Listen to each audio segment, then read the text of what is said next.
Movie release అయింది కదా, సోనుని అడుగుదాం. సోను సోను, థియేటర్లో కొత్త మూవీ వేసారంట. సార్ మీ వరకే చేస్తున్నా, 5 minutes మెయిల్ వచ్చేస్తుంది. ఏం సోను పిలుస్తుంటే పలకట్లేదు? థియేటర్లో కొత్త మూవీ వేసారంట, వెళ్దామా? కనపడటం లేదా నేనేం చేస్తున్నాను? ఇప్పుడు చూసిన మూవీ మూవీ మూవీ, వేరే పని ఏం లేదా? నీ మూవీ కోసం నా జాబ్ వదులుకోవాలా? వెళ్ళి ఇక్కడి నుంచి. అరే అనవసరంగా తిట్టేశాను.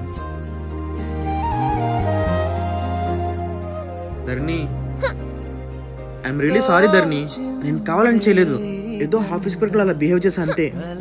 సరే మూవీ టికెట్స్ బుక్ చేశాను, వెళ్దామా? Dharni, love you Dharni. I love you too Sonu.